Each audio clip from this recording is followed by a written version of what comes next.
आज बांबूच्या लागवडीसाठी सरकारनं मोठं काम सुरू केलेलं आहे आणि त्याच्यामध्ये अटल बांबू समृद्धी योजना असेल किंवा राष्ट्रीय बांबू मिशन असेल, याच्या माध्यमातून बांबू लागवडीला प्रोत्साहनही दिलं जातं आहे। शेतकऱ्यांनाही त्याच्या माध्यमातून भरीव असं अनुदान आणि प्रोत्साहन देण्याचं काम सरकार करतं, हे अभिनंदनास पात्र आहे। उत्तरामध्ये मंत्री महोदयांनी सखोल असं उत्तर देण्याचा प्रयत्न केलेला आहे। सगळे मुद्दे त्याच्यामध्ये त्यांनी कव्हर केलेले आहेत आणि अतिशय समर्पक असं उत्तर दिलेलं आहे। अध्यक्ष महोदय, उत्तराच्या बाबतीत आम्ही सगळे समाधानी आहोत।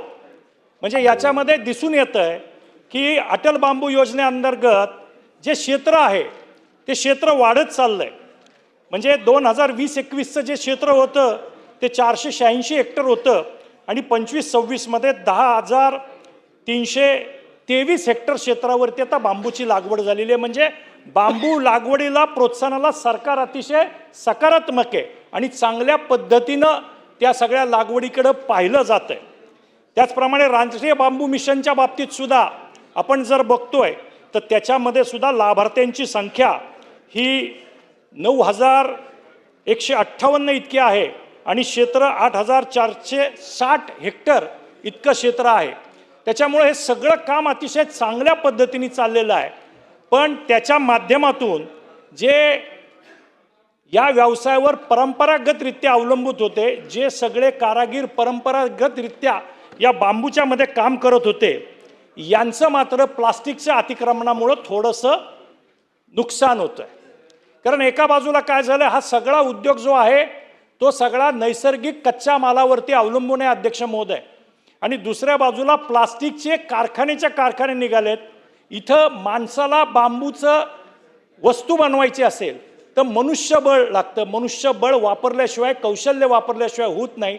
दुसऱ्या बाजूला ही सगळ्या वस्तू आता चटाया, त्याच्यानंतर टोपली, सूप, हे सगळं यांत्रिकीकरणामुळे प्लास्टिकचं कंपनीत बनतंय आणि जे किमतीतली तफावत आहे त्यामुळे शेतकऱ्यांचं सुद्धा आणि कारागिरांचं सुद्धा मोठ्या प्रमाणावरती नुकसान होतंय। याच्याकडे लक्ष वेधण्यासाठी खऱ्या अर्थाने ही लक्षवेधी मंत्री महोदय मांडलेली आहे। तर हे होत असताना आमचे काही त्याच्यामध्ये स्पेसिफिक असे प्रश्न आहेत। अध्यक्ष महोदय, पहिला स्पेसिफिक प्रश्न आहे की या सगळ्या आपण राबवतोय, वाढ पण झाली आहे, सगळं झालंय, याच्यामध्ये आता बांबूपासून जी पारंपरिक उत्पादनं होती ती सोडून पुढची उत्पादनं व्हायला लागली, औद्योगिक उत्पादनं व्हायला लागलीत। बांबूपासून आता कापड निर्मिती सुरू झालेली आहे। तर ह्या अशा नवीन उत्पादनांच्या प्रोत्साहन देण्यासाठी सरकार काही धोरण आणणार आहे का, हा पहिला प्रश्न। दुसरा प्रश्न आहे की हे नवीन जे सगळे जगभरामध्ये प्रोडक्ट बनवले जात आहेत, उपपदार्थ बनवले जात आहेत बांबूपासून, ते सगळे अभ्यास करून त्याचा रिसर्च आणि डेव्हलपमेंटसाठी सरकार काही करणार का, हा दुसरा प्रश्न। तिसरा प्रश्न अध्यक्ष महोदय, बांबू कारागीर जे आहेत ते आता बसोड होईप्रमाणे मंदिराला 1,500 रुपये बांबू उपलब्ध करून देण्यासाठी शासन कारवाई करणार का।